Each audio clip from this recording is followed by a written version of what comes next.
Wesh, wesh, yo. Voilà, comment ça va les gens? Comment ça va-t-il? Alors, ouais, j'ai vu Versailles, ouais. Alors, que je cherche un peu la musique sur laquelle on va...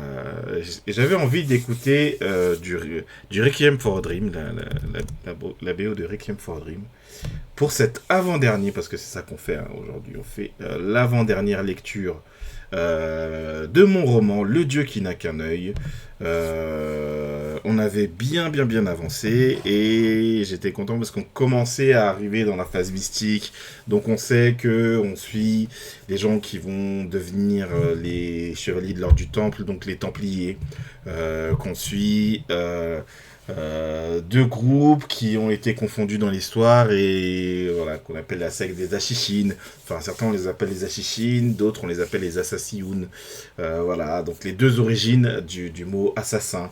Et tout ça se mélange un peu dans des plans un peu politiques, un peu mystiques, un peu interpersonnels. Voilà, il y a des bifs finalement, il y a des embrouilles, il y a des alliances. Et notamment le personnage de Hugues de Pince, qui, voilà, s'est allié à celui qu'on appelle le sage de la montagne, Hassan ibn Sabah. Donc tout ça, c'est des personnages historiques. Hein. On est sur un roman historique voilà, qui prend ses libertés, notamment avec cette petite histoire comme quoi il y aurait un évangile selon Jésus-Christ lui-même. Parce que c'est ça que recherchent les chevaliers de l'ordre du Temple au départ. Ils cherchent l'évangile selon Jésus-Christ. Mais c'est une mission secrète, ils veulent pas trop le dire. Mais voilà, donc ils font des fouilles dans le temple de Salomon. Et Hugues de Pince, en faisant un peu de politique, en essayant d'aller faire se confronter deux ennemis qu'ils ont, les Templiers et plus largement les Occidentaux ou les Franges, comme disent, voilà, comme disent les Arabo-musulmans. Euh, et ben en fait, il va se lier, il va avoir un lien avec le sage de la montagne, Hassan Issaba, et sur son lit de mort, il va lui confier une mission. Il va lui montrer le- l'arbre de la connaissance du bien et du mal.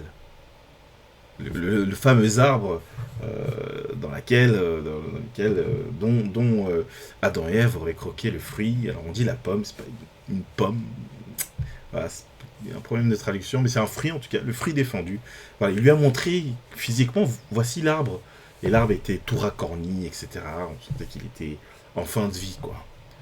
Et il disait, voilà, l'arbre est en train de se mourir, donc on rentre dans une période où finalement, les gens vont de moins en moins faire la distinction entre le bien et le mal.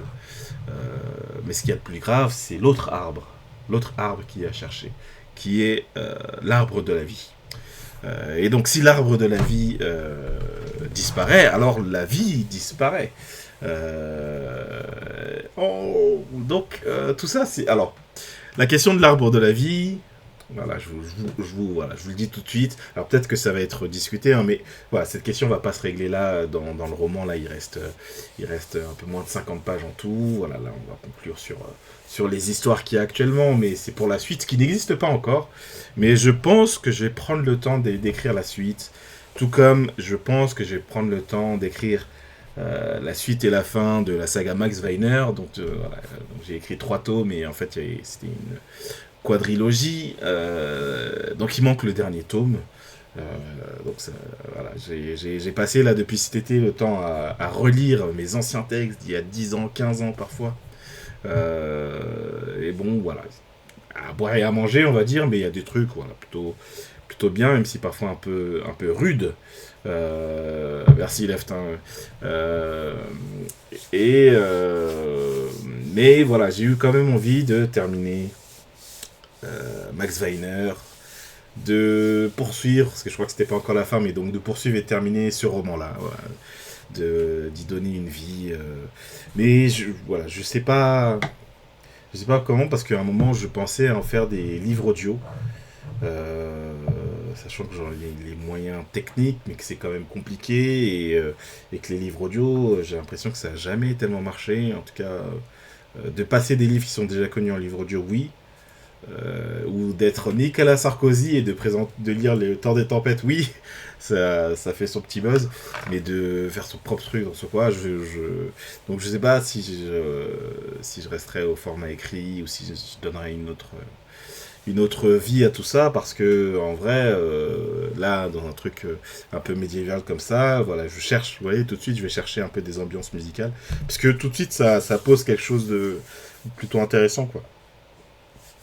Ça nous fait voyager un peu la musique, et donc avec un travail sonore fait fait pour cette œuvre, ouais, ça pourrait être vachement intéressant, mais bon, c'est un projet en soi, quoi. Faudrait que je vois s'il y a des...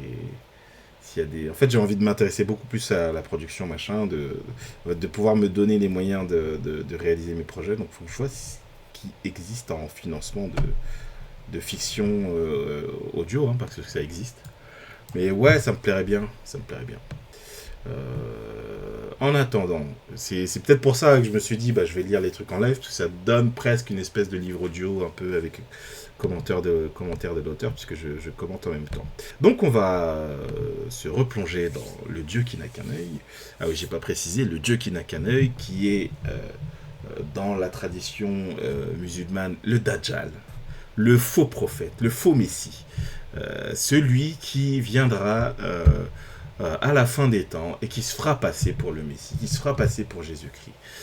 C'est lui, le Dieu qui n'a qu'un œil, et je vous le dis parce que je pense que c'est pas dit très clairement, peut-être que ça va être précisé là, mais pourquoi le Dieu qui n'a qu'un œil?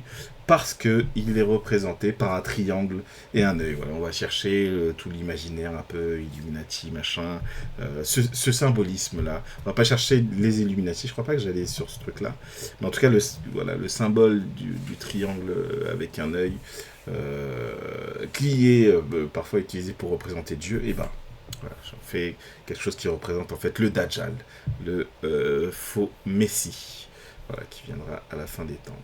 Enfin bon, je rappelle que ce livre, le premier titre de ce livre était l'Apocalypse Nègre, hein, c'était ça le premier titre. Comme je disais, enfin bon, voilà, on va se mettre un peu de musique de Requiem for a Dream. Voilà, il y en a pour un peu moins d'une heure, ça devrait nous tenir pas mal. Et puis lire la suite de ce qu'on avait lu. Alors ouais, il faut d'abord que je change de scène du coup. Let's go.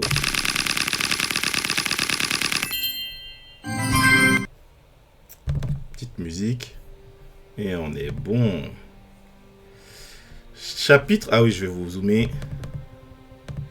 Voilà. Chapitre 22. La route de Nicée. Ils quittèrent Alamout en l'an de grâce 1123 et n'arrivèrent à Jérusalem qu'en 1124. Le trajet ne dura que quelques mois, mais réparti entre les 2 années. Ce fut loin de tout et de tous qu'ils fêtèrent l'an 9, donc le nouvel an. Le voyage fut des plus longs, d'autant plus pour Hugues qui se voyait lesté de remords comme de regrets. Cependant, dès l'instant où ils retrouvèrent la ville sainte, les choses s'accélérèrent. Néanmoins, comme un ultime hommage au temps passé dans le Quaresme, le retour débuta par une nuitée d'1 jour et demi. Donc ils sont arrivés, ils ont fait que pioncer pendant 1 jour et demi. Les 3 frères abandonnèrent leur fatigue accumulée dans leur lit, laissé vacant depuis plusieurs années. Dès le lendemain, le maître de la milice reprit les commandes. Après la prime, il réunit ses frères, donc la prime, la première prière, hein, il réunit ses frères présents, 6 au total, et 20 aux nouvelles.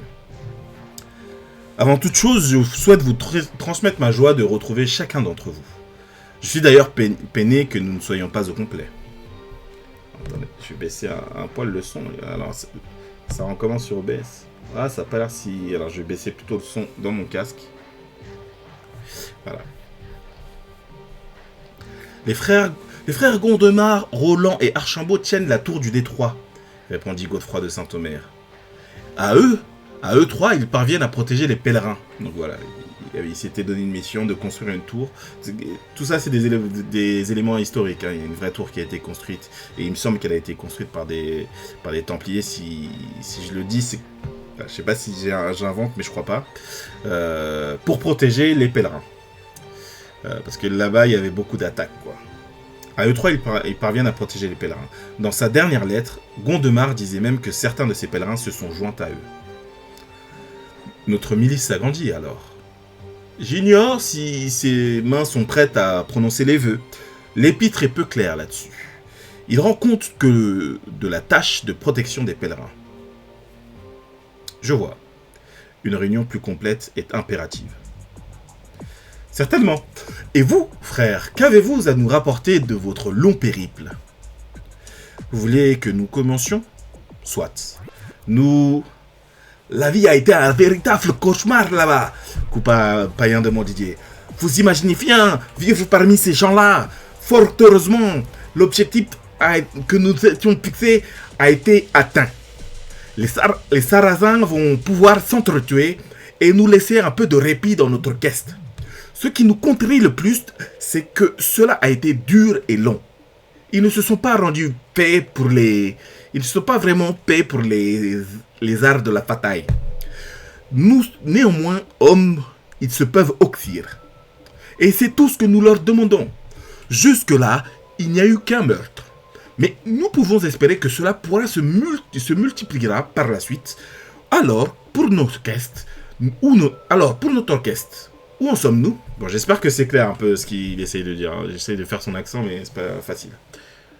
Hugues se sentait injustement réduit au silence par son frère. Il ne se donnait pas d'explication sur ce qui venait de se passer. Était-ce d'ailleurs réellement arrivé? D'autant plus qu'il ne souffrit aucune récrimination contrairement à ce qu'il redoutait. Craignant d'en voir venir, il ne chercha pas à approfondir le récit de leur péripéties. Peut-être était-ce là ce que visait Païen.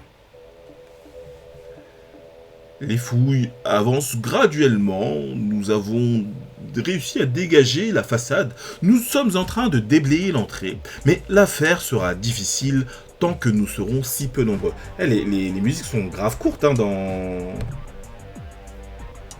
Ah ouais, il y a des 1 minute, 30 secondes, ah ouais, c'est un peu particulier. Il n'y a pas des trucs plus longs après? Ah ouais, non, mais ça va être chiant, alors attendez. Et je trouve les ambiances sont bien, mais je suis pas satisfait de la longueur là, ça va être trop relou. Je vais voir si The Fontaine, il n'y a pas des trucs. Voilà, The Fontaine, on va se mettre The Fontaine. Voilà, les fouilles, nous sommes en train de déblayer, mais l'affaire sera difficile tant que nous serons si peu nombreux.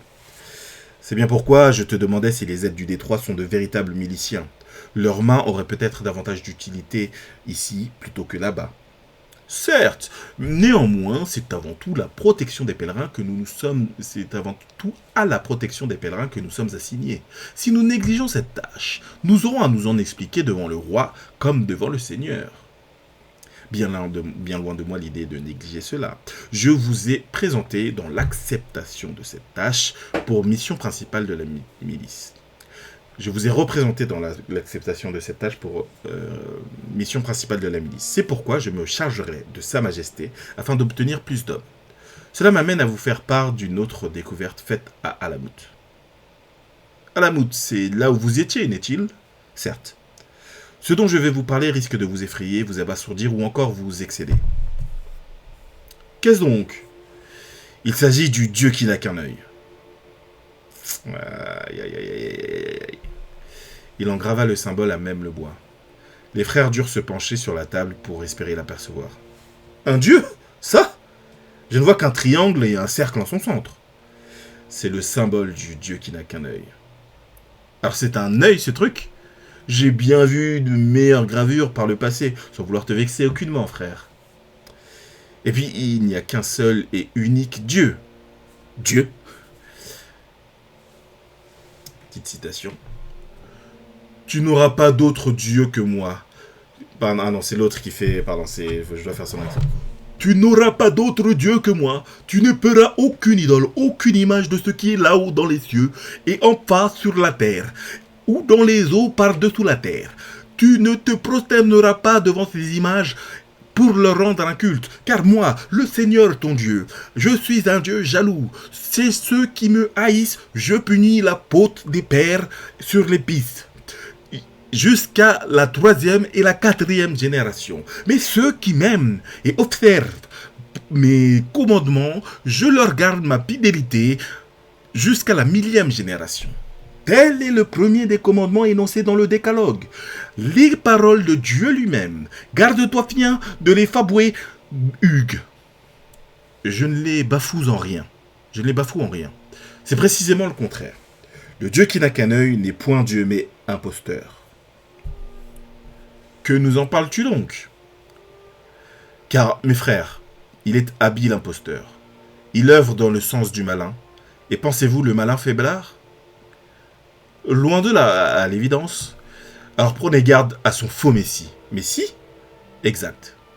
Car le Dieu qui n'a qu'un œil est l'antéchrist. Ah oui, j'ai oublié de traduire en termes chrétiens, c'est l'antéchrist. Celui qui s'annoncera à la fin des temps dans le but de la perdition de l'humanité. Et la fin est proche, n'est-ce? Nous le savons tous. Nous fûmes graciés en l'an 1000, mais combien de temps durera cette grâce? Dieu seul le sait. Mais dis-moi, frère, qu'avons-nous besoin de tes desseins pour savoir la fin du temps? Demanda Armanda de Bar. Cela, le livre des révélations nous l'a déjà révélé. Le livre des révélations, donc le livre de l'Apocalypse. Hein. Parce que l'Apocalypse, ça veut dire la révélation, en fait. Je sais, tout autant que toi. Alors, ce que nous savons, c'est que la fin est proche. Mais en connaissant le Dieu qui n'a qu'un œil, nous pouvons savoir la façon dont elle se déroulera. Nous pourrons prévoir sa manière d'opérer. Principe élémentaire des mathématiques, identifier son problème, c'est faire un pas vers la solution. Dès lors, nous pourrons nous y confronter, l'affronter. Effronter. Tu escomptes te mesurer à un dieu? Même faux, tu ne feras que t'effondrer. Pointe avec l'aide du Très-Haut. Rien n'est plus fort que lui. Pardon. Je me permets de faire une petite remarque. Alors là, c'est moi qui vous parle. Hein. Le rien n'est plus fort que lui. Ça parle d'acculturation. Ça renvoie au Allah Akbar. Ça renvoie au Dieu est plus grand. Voilà. Il ne dit pas Dieu est plus grand. Mais on voit qu'il a déjà été contaminé par cette perception religieuse des choses. Et comment l'obtiendrais-tu, cette aide? As-tu perdu la foi, mon frère? Comment avons-nous jamais obtenu une aide divine? Par la prière, à la force de la foi. Au surplus, si nous suivons le chemin qu'il veut, Dieu ne peut que nous secourir. Si nous sommes ses épées, alors aucune armure ne saurait nous résister. À la vérité, si nous brandissons l'épée de sa vérité, nul imposteur ne saurait se défiler. Tu parles bien, mon frère, ainsi que tu l'as toujours fait, mais parler n'est point agir. Il y a des hommes ici qui ne le savent que trop. Oh, et je n'en suis pas. Je n'ai pas dit ça. Tu n'as pas dit le contraire non plus. Pourtant, ce que tu as dit laisse entendre ça plutôt que le contraire. C'est un malentendu, c'est un sous-entendu. Je me suis mal exprimé. Je crois que tu t'es plutôt que trop bien exprimé. Mais mais ce que je crois est si peu de choses qu'il vaut peut-être mieux que nous passions à une autre. À ton Dieu, par exemple. Mon Dieu est le tien, comme il est celui de tous, car il est le Créateur. Je préférais que l'on aborde ses ennemis, tel le Dieu qui n'a qu'un œil. Car tu parles d'agir, frère, et voilà que je ne demande rien d'autre. J'ai vu comment les nôtres se sont conduits lors de la croisade. Pour la plupart ici, vous n'en voyez que les fruits. Les royaumes bâtis, les folles qui errent, les richesses acquises. Et pourtant, toujours ce manque de sûreté. Sur la propre terre choisie du Seigneur, nous ne pouvons nous satisfaire de sa protection. Pourquoi? Par la faute des mécréants. Je suis entièrement d'accord, mais les mécréants ne sont pas ceux que tu crois. Il ne s'agit guère des Sarrasins. Qui d'autre? Nous autres, voyons. Nous avons pris la terre au Sarrasin. Ah putain, c'est incroyable ce qu'il est en train de dire. Là, vous voyez mon penchant anticolonialiste, là.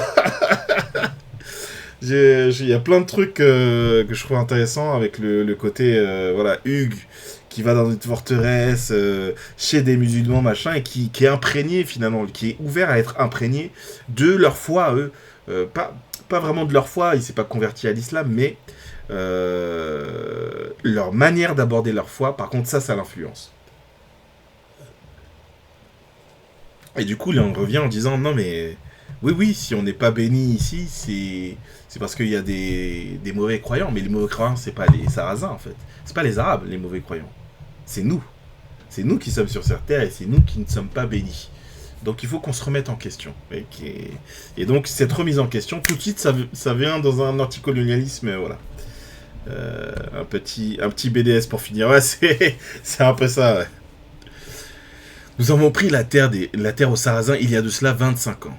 25 ans, mes frères. Cela représente un quart de siècle et une part plus importante encore de nos vies.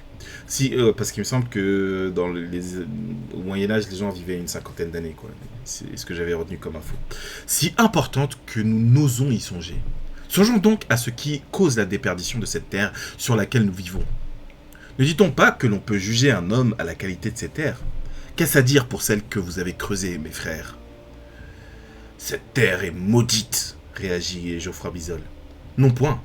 Cette terre est tout sauf maudite. Elle fut promise à Abraham pour sa prospérité. Or, ne sommes-nous pas ses fils spirituels? Certes si. C'est bel et bien nous qui salissons la terre sainte. Maudits soyons-nous, dis-je, mais bénis nous serons si toutefois nous empruntons la voie montrée par Dieu. Je nous crois élus, mes frères, promis à un grand destin. À Alamout, le vieux m'a parlé. Plutôt deux bois qu'une. Effectivement. Et ces discussions ne furent pas vaines. Sur ce terreau, on fertilisait en moi des croyances plus fermes que leurs prédécesseurs. Dont une qui est que nous sommes appelés à quester l'arbre de la vie. L'arbre de la vie? Qu'est-ce donc? Une fantaisie sarrasine de ton Géronte? Non point, répondit Godefroy. L'arbre de la vie est mentionné dans la Bible. Dieu a dit, si Adam et Ève avaient mangé du fruit de cet arbre, ils seraient immortels. Immortels? Nous partons en quête d'immortalité? Cela ne me déplaît guère, pour vous dire. Vous vous égarez, mes frères. Notre quête est clairement définie. Il ne nous faut nous en écarter. Je ne souhaite pas non plus nous en écarter. L'évangile reste notre priorité. Ce dont je vous parle, l'arbre de la vie, ne vient pas s'y substituer. Il en est la continuité. Là-bas, à Alamout, j'ai vu l'arbre de la connaissance du bien et du mal de mes yeux. Mentri, prouve-le. L'avez-vous vu, vous aussi, frère? Non, répondirent d'une même voix les frères André et Païen. Vous voyez, mentri que cela. Il cherche à nous détourner. Pourquoi donc, frère? Je ne m'en guère. Montre-le-nous donc. Je ne le peux. Alamout n'est pas prête de nous rouvrir ses portes, expliqua le bourguignon André. Comment cela se fait-ce? Hugues, n'es-tu plus proche de ce vieil homme? Hélas, il était vieil, comme tu le dis. Et l'aboutissement de la vieillesse est la mort. Mais pour nous, cela pourrait être l'éternité, n'est-ce? Si nous sommes bons croyants, nous ne pouvons qu'avoir la vie éternelle. Auprès de Dieu. Mais là, il s'agit d'immortalité. Immortalité veut bien dire éternité sur terre. C'est bien de cela dont on parle. Ainsi, tu voudrais vivre éternellement sur terre, frère Geoffroy? Et te dérober par là à ton Seigneur? Tu ne te déroberas point. Tel est le 8e des commandements énoncés dans le décalogue. Les paroles de Dieu lui-même. Garde-toi bien de les fabouer, Geoffroy. La parole de Dieu n'est pas propice à moquerie, intervint Armand. Ce n'est pas la parole de Dieu que je moquais, justifia Païen. Alors, Païen, c'est bien lui, hein. Mais celle de notre Père. Tu as usé de la parole de Dieu pour railler une de ses créatures. C'est pis encore. Frère, il nous faut nous calmer, jugea le maître. Nous sommes des messagers de paix. Comment pourrions-nous nous guerroyer? Nous sommes des messagers de paix armés d'épées, frère Hugues. Et cela signifie bien qu'il y a des situations où la paix, comme fin, requiert la guerre comme moyen. La guerre sainte, hurla Païen épée au poing. La guerre sainte, le reprirent en écho ses frères Armand et André. Ce que j'essaye de vous dire, c'est que cette guerre ne doit pas nécessairement passer par du sang versé. Le sang n'a jamais fertilisé aucune terre. Le sang impie creuse la terre où couleront des torrents de miel. Le sang impie a coulé plus que nécessaire. Où sont donc ces torrents? Je ne les vois guère sur terre. En avez-vous vu trace en dessous? Il faut peut-être plus de sang. Ou bien moins. Mes frères, lorsqu'Adam et Ève ont mangé le fruit de l'arbre de la connaissance du bien et du mal, ils ont alors connu la souffrance. Ils ne pouvaient plus habiter le jardin d'Éden. Attends voir. Si tu dis avoir vu l'arbre, c'est que tu y étais, au jardin d'Éden, n'est-ce? D'une certaine façon. Voilà ta montrie, mise à nu. Comment pourrais-tu y aller sans être allé au ciel? Je regrette de te voir sombrer ainsi dans la folie. C'est toi qui es folle, frère Armand, intervint Godefroy. Le jardin d'Éden ne fut jamais au ciel. Comment Adam aurait-il engendré l'ensemble des hommes s'il avait été déjà mort en croquant dans le fruit défendu? Les délices offerts par les jardins ne pouvaient que l'être à des vivants. Exact, mon frère. Et je vous arrête tout de suite, ces délices ne sont plus. Du jardin, il ne restait que l'arbre. Et aujourd'hui, lui non plus n'est plus. Comme c'est commode. Non point. En mangeant le fruit, nos ancêtres ont lié leur destin à l'arbre. Et par cela, ceux de leurs fils. C'est-à-dire nous-mêmes. À présent que l'arbre est mort, les hommes ne sauront plus distinguer le bien du mal. Ils ont perdu cette connaissance. Formidable. Nous pourrons retourner au temps d'avant. Certainement pas. Si la connaissance est caduque, le péché originel ne l'est pas pour autant. Nous perdons tout de tous les côtés, frères. L'heure est grave. Le heure guerre suave. Pardon. L'heure est grave. Le heure guerre suave. Le suivant est l'arbre de la vie. Il nous faut le trouver et le préserver. Peut-être même que l'évangile nous poussera dans cette direction. Imaginons que tel soit le cas. Où devrions-nous trouver ce prétendu arbre? Il n'est pas prétendu, il est biblique. Certes, mais où? Je n'en sais pas plus que vous. C'est bien là le sens de la quête. Néanmoins, je pense qu'à l'instar de l'arbre de la connaissance, il ne devrait pas être loin de Jérusalem. Pas loin? S'en colléra André. Je m'inscris en faux, frère. Alamout était tout sauf pas loin. Je veux dire, par rapport au royaume de France, Alamout est plus proche de Jérusalem que ton comté de Bourgogne natal. Cela ne la rend pas proche d'ici pour autant. Tu devrais le savoir comme moi, les Nizarias ne l'appellent guère Alamout laisse Jérusalem. C'est bien qu'il y ait une raison. Je te le concède. Là n'est pas l'essentiel. L'essentiel est de savoir si nous nous inscrivons dans la quête de l'arbre de vie dans nos missions à venir. Il en va de la vie de l'humanité entière. Le doute plana autour de la table. Dans le royaume de France, il n'existait qu'un recours à cette situation qui pouvait s'avérer fatale lorsqu'il s'agissait de guerroyer comme des festoyer. Le suzerain. Qu'en penses-tu, Godefroy? S'enquit Païen devançant Armand de Bar. En mauvais suzerain involontaire et en bon vassal décidé, Godefroy l'Enhardi se décida à... Donc Godefroy l'Enhardi, c'est un clin d'œil à Godefroy le Hardi dans Les Visiteurs. The Fontaine, ça colle trop. Ouais, ça colle vraiment pas mal. Hein. Godefroy l'Enhardi se désista auprès du suzerain authentique. J'ai toute confiance en Hugues. La Bible stipule que le jardin se trouve parmi nous. Il dit y avoir posé le pied. Je le crois ainsi que je le suis lorsqu'il propose de faire de l'arbre de vie l'objet d'une seconde quête. Si tu le suis, alors je le suis. Là, ah ouais, j'ai carrément séparé le chapitre en deux, ok. J'avais pas fait ça sur les autres. La conviction se répandit par effet domino. Singulière inversion. Les contre devinrent pour et les pour demeurèrent pour. Tandis que la milice des pauvres chevaliers du Christ adoptait le Dieu qui n'a qu'un œil comme ennemi, il n'aurait pas été étonnant d'apercevoir dans les hauts cieux une constellation prendre la forme d'un aigle. La suite. Le sieur Hugues de Pince, l'annonça-t-on au roi. Je remercie votre majesté de me recevoir. À moins que vous n'essayiez de rejoindre notre alliance avec les Vénitiens, faites au plus vite. J'ai affaire. J'ai été voir sa béatitude qui m'a refusé ce que je vais vous demander. Je préfère que vous le sachiez. L'honnêteté est grande vertu, La milice requiert plus de liberté dans ses actions. Nous ne sommes pas réfractaires au fait de justifier celle-ci, mais le patriarche ne nous donne qu'une unique queste.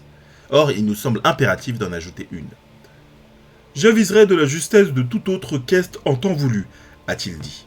Mais je sais que cela signifie que notre situation ne peut se modifier.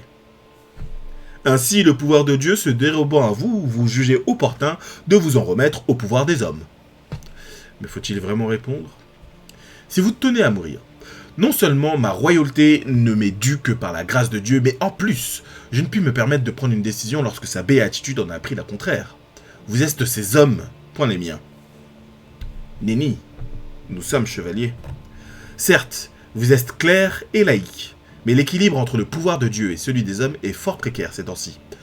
Dans le doute, je préfère m'abstenir face au Tout-Puissant. En ce qui me concerne, vous êtes plutôt clerc que laïc. Non, clerc, voilà, religieux, ou est-ce que tu es religieux, ou est-ce que tu es non religieux, civil, machin. Et donc, eux, ils sont les deux. Ils sont à la fois, c'est des moines chevaliers. Ils jouent sur les deux tableaux, ils cherchent à avoir the best of both worlds, comme disait Anna Montana. Si vous voulez changer de statut, n'allez pas vers un autre pouvoir, mais un pouvoir supérieur. Qu'est-ce à dire? Priez Dieu? Lui ou son représentant sur Terre? Les paroles du souverain tintinabulaient depuis son départ. Ce retour en France se fit autrement plus éprouvant que le retour de la forteresse Nizaria. Il avait fait parvenir une missive à Pierre le Vénérable et Bernard de Clairvaux pour les en prévenir. Donc Hugues va retourner en France. Intéressant. Chapitre 23. Le nouveau et l'ancien, l'identité et la dissemblance. Partout dans la ville, ces hommes donnaient voix à sa proclamation. Il avait déjà débarrassé Al-Qaïra des Nizaria selon le vouloir du calife. Voilà qu'il le débarrasserait des indigents. Nul ne pourrait plus dorénavant conserver une habitation qui ne fût entretenue. Elle reviendrait directement dans les mains du calife. Et les mains du calife, en l'occurrence, c'étaient les siennes. Les préoccupations du prince faisaient son bonheur le plus total. Le pouvoir, la possession, rien n'avait si suave saveur en ce bas monde. L'opération me fait penser un peu à... Justement, j'ai dit opération Wambushu, quoi. On déloge les pauvres, quoi. Il en abusait avec délectation. Chaque jour le voyait se complaire dans un nouvel accoquinement avec le pouvoir, rendant obsolète tout ce qu'avait accompli son successeur. Al-Afdal. Son prédécesseur, non plutôt, je pense que c'est une erreur. Il jugeait son œuvre d'une variété telle qu'elle constituait le signe d'un manque d'authenticité. En revanche, il affectionnait la sienne propre. Son cœur palpitait lorsque cette proclamation parvenait à son oreille. À ce sujet, point d'équivoque. Le trajet de sa vogue demeurait son vice. Oh, combien il aimait les vivats enflammés de la plèbe alors que l'élite se trouvait alitée. Jamais homme sensé ne pourrait se passer de ce requiem-ci. Il observait les finitions du point culminant de son œuvre, sa pièce maîtresse, la mosquée Al-Akmar, clair de lune. Il avait décidé de la baptiser ainsi en l'honneur de la singulière pierre grise qui la ceignait. La nuit, les rayons lunaires conduits par la grâce de Dieu l'illuminaient sublimement. Assurément, pareille lumière divine éloignerait les forces des ténèbres. Donc voilà, mosquée Al-Akmar, c'est une pierre très blanche, comme ça, donc qui fait, c'est presque, ça rayonne quoi, dans la nuit. Pour le moment, c'était sous des rayons solaires qu'il lui faudrait l'apprécier. On lui fit signe. Il s'éclaircit la gorge d'un double « Ha !» et inaugura officiellement la mosquée. Les fidèles présents s'en réjouirent grandement. Les fidèles, ce mot sonnait comme faux à ses yeux. Plutôt à ses oreilles du coup, mais bon, bref. Il se voyait entendre leurs acclamations impassibles. Quelque chose clochait et il savait exactement quoi. Al-Mahmoun s'appelait-il, l'homme de confiance. Mais aussi le surnommait-on l'homme de la base. La confiance supposait une certaine mutualité. C'était a priori ce qui l'unissait à son calife. La raison pour laquelle ce dernier avait laissé si aisément les commandes alors qu'il avait fallu à Al-Afdal redoubler de ruse, finissant néanmoins redonné à la rue, Lui était redouté de tous, adoré et craint à la fois. À la vérité, nul autre que Dieu ne pouvait comprendre sa situation. Jouissive à souhait et, par là, source de ses plus grandes angoisses. Là résidait son problème. Il était un infidèle. Certes, il combattait le shaitan avec plus de ferveur que n'importe qui, mais pour ce qui était du côté du bien, il restait dubitatif. Il avait reçu, à l'instar de tous, l'éducation censée lui inculquer l'amour et la crainte du Très-Haut. Cependant, Très-Haut, il l'était lui-même du point de vue de n'importe lequel des indigents qui l'expulsaient de sa ville. Trop haut peut-être même. Et ce Seigneur, créateur de la terre et des cieux, qu'avait-il fait pour lui? Rien. Tout ce qu'il avait obtenu, il l'avait amplement mérité. Putain, il est dans un truc full libéral, lui. Hein. C'est l'ancêtre de Macron, quoi. Si bien qu'il ne devait rien à autrui pour l'homme qu'il était devenu. Il s'est fait tout seul. Hein. Il est fort. Hein. Dieu n'avait rien à lui apporter. Tant un homme ne pouvait rien attendre de son égal. Putain, l'ego du gars. Et son infidélité ne se prenait pas au domaine de la religion. Pour cela, il se résignait avec facilité. En revanche, pour ce qui était de l'amitié, il tenait un peu plus à se pardonner, à s'accepter dans son être profond. On l'appelait homme de confiance, on l'appelait homme de la base. Mais que cela faisait-il de lui? Qui était-il réellement? À juger ses actes, il se dit qu'il était un homme en qui on ne pouvait ni ne devait se fier. Telle était sa base. Il se voyait comme un sol pourri dont quelques démons attendraient toujours qui poussât végétation. Alors il devenait compréhensible, selon lui, qu'il se réconforta dans les bras du pouvoir. Le connaissant, nul homme ne serait apte à l'aimer. Sa seule solution, pour rester parmi eux, était de se faire déité afin de s'en faire adorer. Incapable d'être leur ami, il serait leur serviteur. Il serait ses serviteurs. Non, il n'y a vraiment rien de plus suave que la saveur du pouvoir. Quoique, quand les hommes se pliaient à toutes ces faveurs, vous manquez toujours celle d'une femme. Passe à la suite. Devant la chambre se postaient 2 gardes qu'elle n'avait eu le loisir de connaître. À la manière dont ils la dévisagèrent, elle devina la chose réciproque. Elle savait que les Noirs n'étaient pas les bienvenus dans le palais, tant et si bien que les troupes soudanaises seulement n'avaient droit de pénétrer son enceinte. Bien qu'elle ignorait la raison de cet état de fait, avec le temps, elle avait atteint de se faire accepter de tous, du moins en apparence. Aussi, que ces hommes affichassent aussi effrontément leur mépris à son égard la surprit autant que la révolta. Néanmoins, donc on est sur Mara, je ne sais plus comment elle a été, voilà. La servante, l'ancienne esclave devenue servante, mais avant d'être esclave, c'était une princesse, etc. Elle calme, et qui est amoureuse d'Al-Mahmoud. Elle calma son excitation et la transforma rapidement en indifférence. Elle ne ferait pas l'honneur à de si petites gens d'être affectées par leurs sentiments. Je suis la suivante de Kaina. On le sait, répondit l'un d'entre eux sur un ton comportant autant de mépris que possible. En quantité bien supérieure que ce qu'aurait imaginé Mara. La femme du calife, étendue sur son lit, s'enquit immédiatement de l'état du bébé. Comment va-t-il? À merveille. Il m'a été dit qu'il ferait un homme robuste et donc un calife éblouissant. Fatima, fille du prophète, paix et salut sur lui, était éblouissante. Elle était sa lointaine ancêtre. Alors, rien d'étonnant à cela. Justement, à ce propos, il me faut vous demander. Quoi donc? Ce que j'ai à vous dire est délicat. Contente-toi de dire. Je serai seul juge de sa rudesse ou de sa qualité, de sa délicatesse. Bien.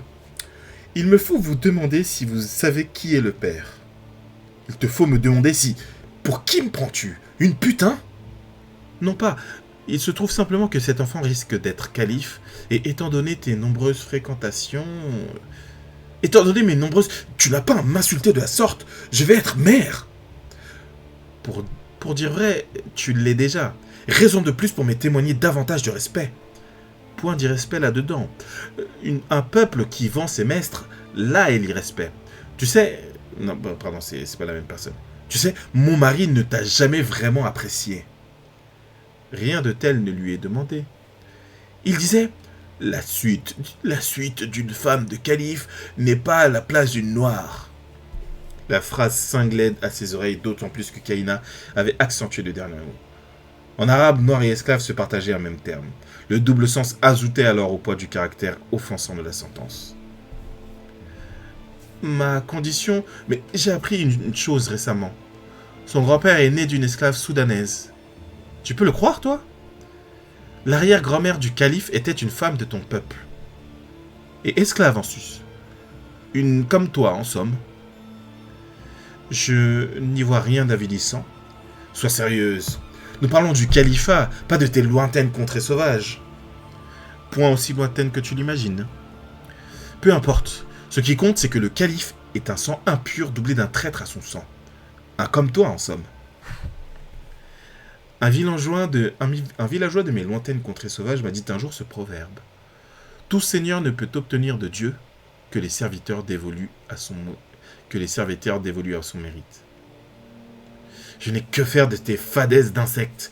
Ce que je veux dire, c'est que c'est peut-être pour cela qu'il tient tant à te haïr. Je me contrefous de l'amour ou de la haine de ton calife, et il me semblait qu'il en était de même quand tu invitais ses proches dans ta couche. Tu ne peux me parler ainsi. Je suis une mère. Je suis ta maîtresse. Tu me dois respect et servitude. Ne viens pas me parler de respect. J'ai connu la trahison et la conspiration de la part de mon propre peuple. Quel est plus grand irrespect que de vendre sa leute en esclave? Tu es ma suivante. Tu n'es pas une teule de je ne sais quoi. Tu as dit m'avoir pris en suivante par amour pour mon franc-parler. Certes. Alors, laisse-moi te donner une de ces doses dont moi seul connais le secret. Je suis une leute. Un sang divin s'écoule en moi. Toi, tu n'es qu'une villageoise catapultée sur un trône aux côtés d'un calife tirant ses origines de mon peuple. Tu ne t'es extraite de ta basse estrace que grâce à ton talent pour exciter la fougue des hommes de la plus vile espèce. À la vérité, si le monde comptait quelconque sens, quelconque justice, tu serais à mon service. Putain, elle est classe, Mara. Je la kiffe. Ce personnage, je la kiffe. Elle est là, elle envoie. Elle dit, ouais, je suis ta servante. Mais en vrai, c'est toi qui devrais me servir. Il y a quoi? Si c'est de justice que tu as soif, alors tu devrais te faire trancher la langue. Alors je devrais te faire trancher la langue. Nul doute. Mais tu n'en feras rien car alors tu serais devenu ce que tu redoutes le plus. Une acariâtre sorcière. C'est pour te protéger d'un tel destin que tu as fait de moi ta suivante. Peut-être bien. Je crois toutefois que tu uses avec excès de la liberté donnée à ton organe. Je suis passé de leute à esclave. N'ai-je pas au moins droit à cette consolation? Je te l'accorde. Cependant, n'y vois pas quelconque droit, mais un cadeau de ma part. Car je ne vois pas en quoi une teule de chez vous différerait d'une esclave de chez nous. Point de chute dans le statut là-dedans, étant donné que les vôtres sont de la plus vile espèce, ainsi que tu l'as si bien dit de mon époux. Je ne faisais référence qu'à lui. Je sais. Et puisque tu en reparles, je vais répondre à ta question. Mon fils n'est pas le sang de mon mari, et c'est bien pour cela qu'il sera digne d'accéder au trône. Alors la mort de ton mari sera celle du califat. Si tu dis vrai, je te conseillerais de t'apprêter, car j'escompte virer son cul de basse-fosse du trône à la première occasion. C'était express celui-là, hein. Ça tombe pile sur la musique, là. Chapitre 24, la prise de la Bastide. Bon, je pense que j'ai pas besoin d'expliciter la référence, hein. Sous le battement des sabots, le sol s'élevait en fumée.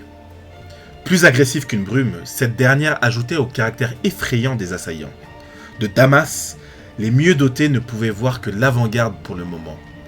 En tout et pour tout, une dizaine de milliers d'hommes s'apprêtaient à s'abattre sur les murs de la ville. Parmi eux comptait un certain nombre de miliciens. En 1127, cela faisait bientôt 10 ans que le groupe existait. Depuis quelques années déjà, il n'était guère plus neuf. Si bien qu'à ce jour, il formait une véritable armée se joignant aux forces du roi. Certains des nouveaux venus s'engageaient pour une durée limitée, mais d'autres aspiraient à devenir de véritables frères. Hugues, anciennement comte de Champagne, était de cela. De fait, les deux Hugues se retrouvaient de nouveau côte à côte sur les terres d'Orient, à quêter telle ou telle cité. Cette fois, leur dévolu se jeta sur l'actuelle capitale syrienne, une grande ville déjà à l'époque, ce qui justifia l'insatiable désir de Baudouin II de la posséder. « Je veux Damas, je la veux !» répétait-il à longueur de journée comme un enfant à qui on n'oserait aucun refus. « J'ai battu les Seldjoukides, je peux bien battre les Damascènes !» Les arguments ne lui manquaient pas pour donner raison à cette hostile escapade. Par ailleurs, il décrivit le mode de vie impie qui s'y déroulait, une efficace manière de motiver les troupes. En attendant, la nuit s'imposa à tous. On établit un comptement. Dans la tente royale se réunit le summum de toute la coalition. Baudouin II, roi de Jérusalem, Jocelyn Ier, comte d'Édesse, Ponce, comte de Tripoli, Bohémond II, prince d'Antioche, Hugues Ier, ancien comte de Champagne, Godefroy de Saint-Omer, chevalier frère de la milice des pauvres chevaliers du Christ, et Hugues de Pins, maître de la milice des pauvres chevaliers du Christ. Un petit boys club. Wesh, ça va ou quoi, Neujo? DJ Neujo.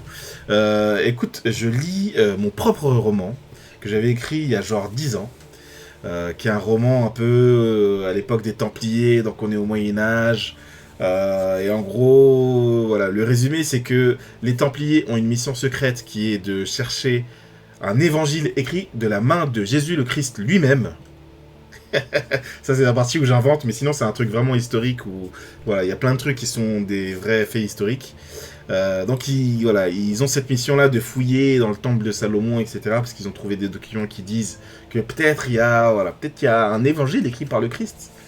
Et puis, ils font de la politique contre le califat des Fatimides, donc en Égypte.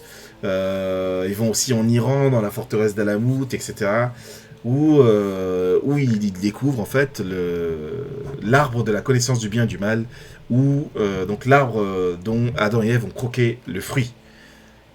Donc ils redécouvrent cet arbre qui est en train de mourir, et la personne, le sage, un musulman qui est Nizarite pour être précis, qui est un personnage historique là aussi, leur transmet la mission de trouver l'arbre de la vie. Parce que l'arbre de la connaissance du bien et du mal est en train de mourir. Donc la conséquence, ça va être que de plus en plus, les gens vont pas vont moins connaître, vont moins différencier le bien et le mal. Ils vont commettre des actes un peu mauvais. Voilà. Et le risque, si l'arbre de la vie venait à mourir, c'est que toute la vie disparaisse. Donc ils ont ça comme mission secondaire, quoi. Voilà. Et donc là, on est en train de lire quelques chapitres. C'est voilà, c'est l'avant-dernière séance. Là, on lit quelques chapitres. Vendredi prochain, on va terminer le bouquin, quoi. Donc voilà, c'est un truc effectivement que j'avais écrit il y a une dizaine d'années. Le dernier s'étonna du constat que près de la moitié des hommes en présence étaient membres de la milice. Un surnombre qui ne représentait pourtant pas la réalité des troupes, loin de là. Cela signifiait donc peut-être un prestige plus important. Ce qui n'échappa pas au seigneur des 4 États francs d'Orient. Merci pour le récap. Ouais, pas de souci. Messire, commença le roi, je suis heureux que nous soyons enfin arrivés. Demain la bataille débutera, et demain elle s'achèvera sur notre victoire. Alors c'est trop bizarre. Donc là ils vont essayer d'attaquer Damas. Et je trouve le roi là, Baudouin II, il a un côté un peu Poutine, quoi. Poutine qui essaye d'envahir l'Ukraine en disant voilà, on va faire ça va pas durer longtemps, et finalement ça fait déjà plus d'1 an que ça dure. Donc voilà, demain elle s'achèvera sur notre victoire. Réjouissons-nous par avance. Et voilà, c'est déjà fait pour lui, quoi. Prudence est mère de sûreté, sire, commenta le comte Ponce. La seule chose est que j'adjoindrai la région à mon royaume. La seule chose sûre, est que j'adjoindrai la région à mon royaume d'ici demain. Chose sûre d'assurance et non de sûreté, votre majesté. Donc il dit, t'as un peu trop d'assurance, hein, tu te la pètes un peu trop. T'es un peu trop sûr de toi. T'es pas sûr de ton coup, t'es un peu trop sûr de toi, peut-être. Es-tu sûr de fournir à ma majesté la soumission que tu lui dois ? Point d'insolence, je vous suis soumis plus qu'à mon feu père. J'escompte bien, car en ma qualité de souverain, il m'est loisible de faire feu de tout toit, MDR. Il a dit, si je veux, je te brûle demain, tu vas faire quoi? À votre convenance, conclut-il, afin de chercher l'excuse royale.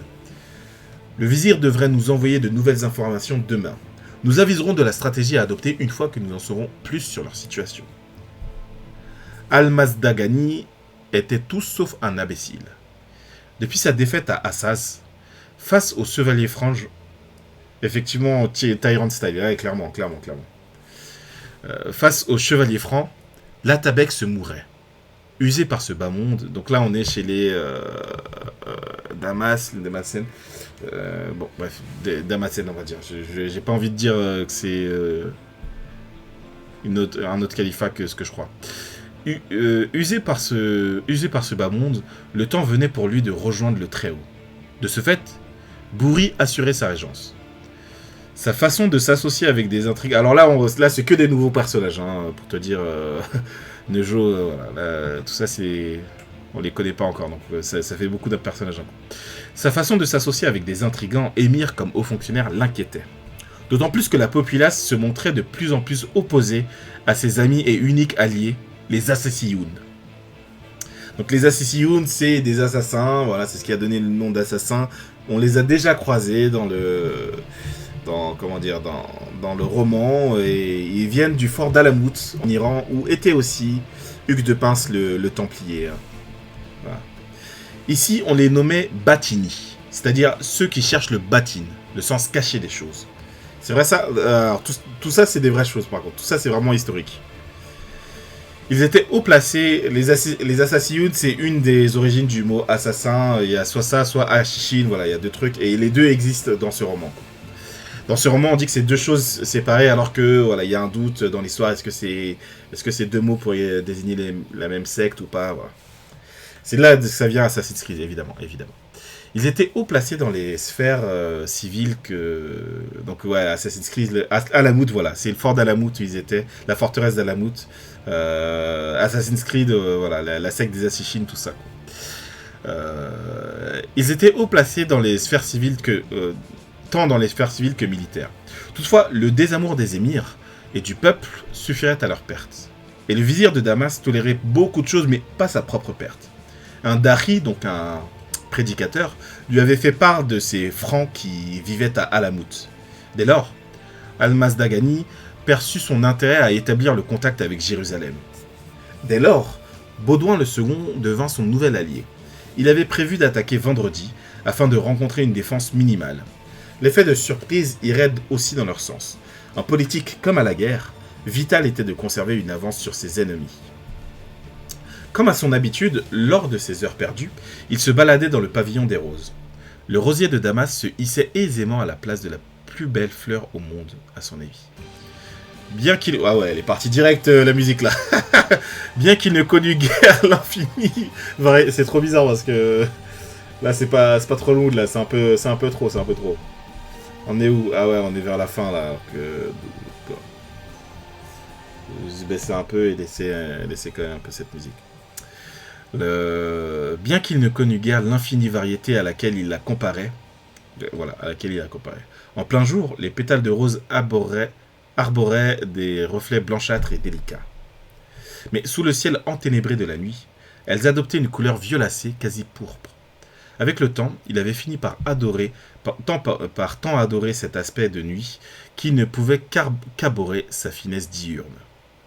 Actuellement, on apercevait sa filiation avec ces roses héritées de l'antique Phénicie, à qui le vizir attribuait sans hésiter la seconde place de son classement. Eut germé en lui le désir d'en humer des spores, que lui tomba dessus la nécessité d'inhumer un corps. Vous êtes attendu pour un conseil exceptionnel, lui annonça un homme de Bourri. Et en quel honneur, s'inquiét-il avant de comprendre son erreur. L'Atabek est mort. Les traits ordinairement lisses d'Almazdagani se plissèrent abondamment. Sur sa fine moustache perlèrent des gouttes de sueur. Mais il fit mine de n'être guère perturbé ni par la nouvelle, ni par sa bourde. Dans la salle du conseil, ainsi qu'on pouvait s'y attendre, tous les conviés s'étaient déjà installés. Il ne manquait que lui. Le protocole n'existe-t-il plus que le vizir soit le premier à prendre place lors du conseil, Bourri? Si. pour l'instant. Mais vous ne vous en faites guère. Je veillerai à respecter votre devoir d'être le dernier à quitter la salle. Wow, wow, wow, wow, ça part en menace. Ouais, c'est en mode, je sais pas si tu vas quitter la salle vivant. Il vaudrait mieux. Vaudrait? Valoir est un privilège réservé aux hommes de valeur. Mon père était de cela. En ce qui vous concerne, je n'en suis point sûr. Qu'est-ce à dire? Sinon que le doute subsiste? Rien du tout. Ne vous emportez pas de la sorte, vizir. Économisez donc vos forces. Après tout, vous êtes né le même jour. S'il est mort aujourd'hui, qu'est-ce qui vous empêche de faire de même? Car oui, je crois ne l'apprendre à personne, mon père est décédé. Triste nouvelle qu'il va nous falloir mettre de côté quelques instants, moi le premier. Étant donné la période de trouble dans laquelle nous nous trouvons, il me semble essentiel que la passation soit officialisée dans l'immédiat. Paradoxalement, la nouvelle n'était pas aussi triste qu'il le disait. Effectivement, l'agonie de l'Atabek Tuktekin, donc tout ça c'est des personnages historiques, avait atteint un tel niveau d'amaigrissement qu'il était le soulagement que d'apprendre qu'il ne pouvait aller plus loin. Tous l'ignoraient, mais cette nuit disparaissait le fondateur d'une dynastie qu'on appellerait les Bourides, en l'honneur de son successeur de fils. À tout moment, on risque une offensive des Franges. À tout moment? Voyons, gardons raison. Les Franges nous ont déjà battus à Assaz. Défaite que par ailleurs, je vous avais prédite malgré l'alliance avec les Seldjouks. Donc les Seldjouks, c'est les Turcs seldjoukides, vous l'aurez remarqué. Les Franges, donc les Franges, c'est les Francs, c'est voilà, c'est les Occidentaux, quoi. Les Franges n'ont donc aucune raison de s'attaquer à nous.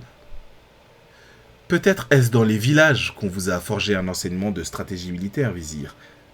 Je suis né en ville, et tu le sais. Mais en ville, on vous aurait appris que lorsqu'on vainc un adversaire, seule la stupidité la plus immonde peut vous commander de ne point prendre ses possessions. Alors, vous mettrez ce que vous voudrez derrière ce terme de possession, mais de mon point de vue, vient en première ligne la cité. Je répète que n'épuisez pas votre salive bêtement. Je ne suis pas là pour discutailler, mais pour vous demander de procéder à la passation de pouvoir. Ces charmants camarades seront mes témoins. On n'est jamais trop prudent. Si tel est ton vœu, moi, Almazdagani, auguste vizir de Damas, déclare, vu la mort de l'honorable Atabek Tuktekin, Saïf el-Islam Daher ed-Din, tout ça je l'invente pas, Bouri Taj al-Moulouk, son fils, son lieutenant et son régent, Atabek de Damas, puisse-t-il apporter à la ville le rayonnement qu'elle mérite. Je vous remercie, mon vizir. La proclamation avait été faite avec peu de conviction. Du coup, les remerciements aussi. Les dignitaires présents le félicitèrent en lui souhaitant la paix et la prospérité avant de retourner à leurs habituelles occupations. Alors attendez, il faut que je trouve la musique suivante là. Alors, qu'est-ce qu'on a? Vas-y, on va tenter de passer sur Black Swan, hein, les gens. On va voir ce que ça donne. Donc on va être sur du Clint Mansell avec... comment il s'appelle le réalisateur là de Requiem for a Dream, Aronofsky.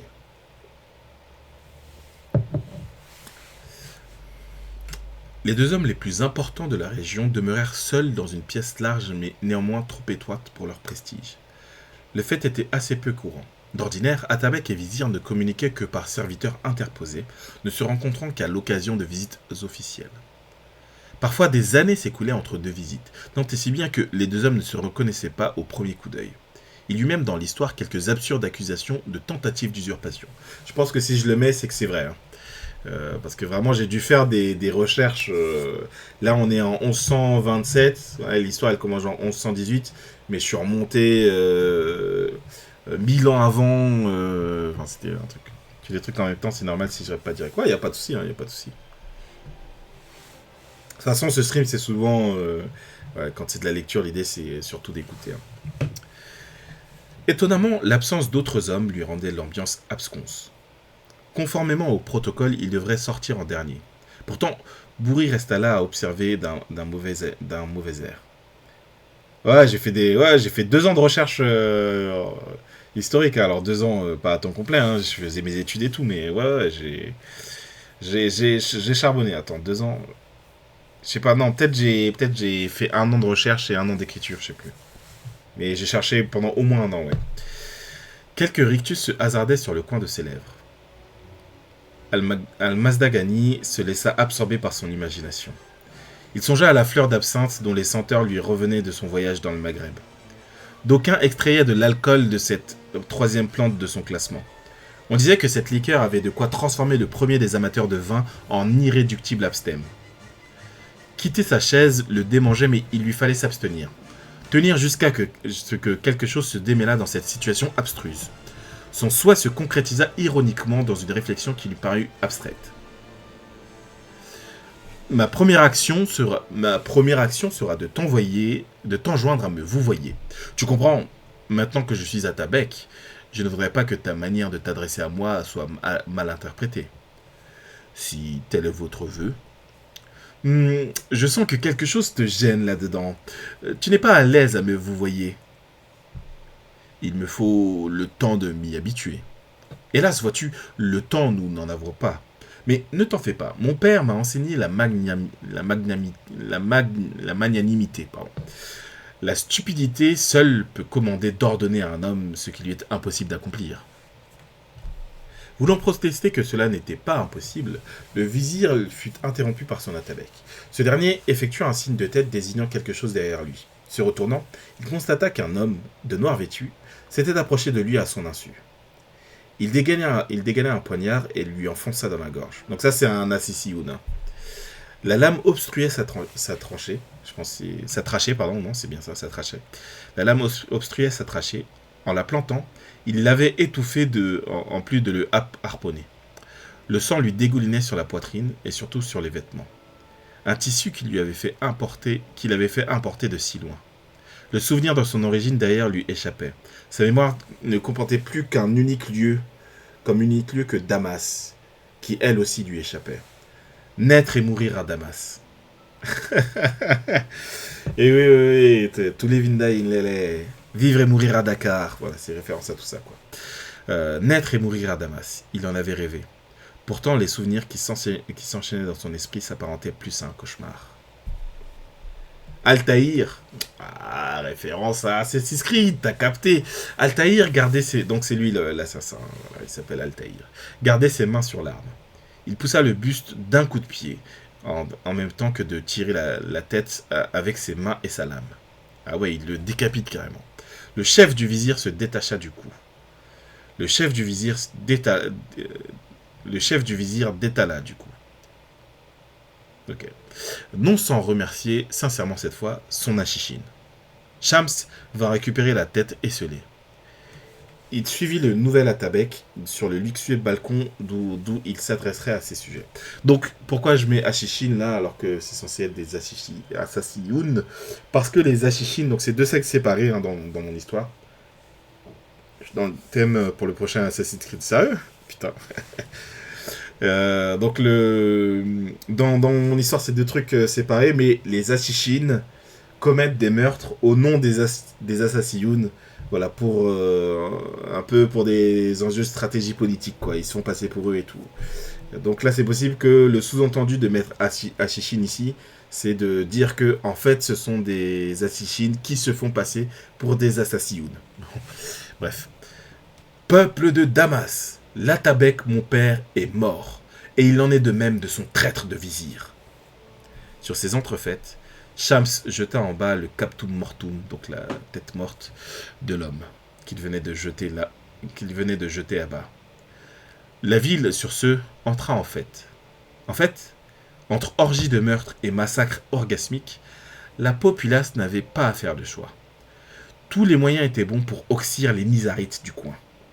Trucidés, démembrés, écartelés, dépecés, pénétrés, éventrés, défenestrés, égorgés, châtrés, encastrés, pendre, plantés, molestés, enchevêtrés, lapidés, dilapidés, lacérés, dilacérés, étranglés, étriés, étripés, raclés, raccourcir, encloués, encochés, encollés, décollés, décolletés, emplir de cire, enduire d'huile, brûler, cuire, encaver, enceindre, emmurer, empoisser, empoter, étêter, évaser, encenser et vider. Évidemment, la tête d'Al-Mazdani avait rempli le rôle de poudre pour le braser ensommeillé dans les habitants de Damas.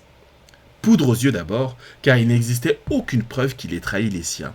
Elle s'était avérée poudre d'un feu en couleur et en coléré. Et il était particulier ce... ce chapitre, ce paragraphe, pardon. Avec Altaïr et tout. Ok. L'explosion du contact de la poudre de tête à la foudre du peuple se matérialisa par une effusion de sang. Le sang des Batini. Donc Batini, c'est les Assassinoun. Hein. Le sang des oppresseurs vous aurait dit n'importe lequel des assaillants. À la vue de cette scène d'une barbarie exquise, il y avait de quoi douter de l'identité des oppresseurs comme des opprimés. Et puis, à tout bien réfléchir, les Damascènes n'avaient jamais connu d'autre mode de gouvernance que l'oppression. De l'autre côté des murs, l'impatience franque montait. Donc voilà, il y a toujours les blancs, les blancs qui sont de l'autre côté là, avec le roi de Jérusalem là qui est là. Bon, vas-y, moi je veux conquérir Damas. Avec elle, celle des mercenaires et autres coureurs de prétentaine. Prétentaine, je sais pas ce que c'est, mais bon, la prétentaine c'est quoi? Bon, je pense que ça veut dire plus ou moins mercenaire quoi. L'aube se levait, chassant la nuit au profit du jour, chassant la veille au profit du lendemain. L'heure venait pour la Champagne de se blanchir d'un bain de soleil. Donc ça, c'est référence à Demain dès l'aube de Victor Hugo. Il y a pas mal de références dans ce truc-là. L'heure venait pour les compagnons de rougir leurs lames d'un bain de sang de leurs ennemis. L'heure venait enfin pour les compagnes de bleuir sous la rudesse des manières des hommes, de ci-dessus excités par le sang précité. Autrement dit, ça va tuer des hommes et violer des femmes. Hein. C'est ça le sous-entendu. Hein. C'est joliment formulé, mais derrière, c'est ça que ça veut dire. Hein. La première vague s'approcha de Damas sous les ordres du souverain. Les mercenaires, loin de masquer leur pépi, donc leur soif, risquaient de ruiner la tentative de discrétion du reste de l'avant-garde. Les archers ne s'apprêtèrent que davantage à mettre à mort les quelques gardes. Ils n'étaient qu'à mi-chemin lorsque l'appel de la prière retentit. Dans le silence d'un monde encore somnolent, la voix du muezzin porta jusqu'aux oreilles des hommes restés en arrière. Il en fut le signal qu'il fallait à leur tour se mettre en marche. En l'absence de nouvelles du vizir, l'effet de surprise s'avérait crucial car il ignorait tout de l'état de leur défense. Ainsi, un coup sec et puissant leur était requis. Donc ils étaient bien, le vizir a bien trahi, hein, il était bien en bisbille avec les francs. Et pour cela, il devrait agir de façon quasi instantanée et non en plusieurs temps. Néanmoins, l'inconnu qui se profilait devant lui inquiétait suffisamment le roi pour envoyer quelques troupes jouer les éclaireurs. Et l'affrontement lui donna raison. Au pied du mur, les hommes de Baudouin se virent assaillis de pois, d'huile, de flèches et de lances. L'effet de surprise prit finalement position pour l'autre camp. À ce constat, les reîtres décampèrent sans demander leur reste. Il ne resta que les chevaliers de Sa Majesté pour se demander quoi faire. Hasard ou science du métal, le chef des troupes en place compta parmi les premiers à accueillir un fer de lance dans l'intimité de son crâne. Ah ouais, donc le chef, il s'est déjà fait buter, quoi. Libéré de toute autorité, l'avant-garde s'imbiba de discorde. Et c'est sur une retraite improvisée que la vie de tous concorda. Donc c'est la débandade, hein. Ils sont arrivés, ils sont... Oh, on va les avoir par surprise. C'est eux qui se sont fait avoir par surprise, donc eux les francs, hein, et il y a leur chef qui s'est fait buter, et en 2 secondes ils ont fait ok, on va se barrer un peu. Hein. Non, excusez-nous, on voulait pas vous attaquer, voilà, il y a méprise, on s'est mal compris. Du haut de sa monstrueuse monture, le roi protesta. On l'avait nommé Terreur. Mais ce jour-là, la terreur s'était aussi liée à Damas. Baudouin II vécut l'impensable de devoir se plier à la volonté de ses hommes. Et cela lui déplaisait fort. Pour ne pas le consoler, Bohémond II d'Antioche lui rappela qu'il avait assuré la victoire déjà l'heure. Chose que la réalité lui contestait vigoureusement. D'évidence, ouais, il est vraiment en mode Poutine, hein, c'est la même chose. Hein. D'évidence, les Bohémonds n'étaient pas plus sont forts que les Gormonds. Tenté fut-il de le faire enferrer, mais il redoutait de tester jusque-là la loyauté de ses soldats.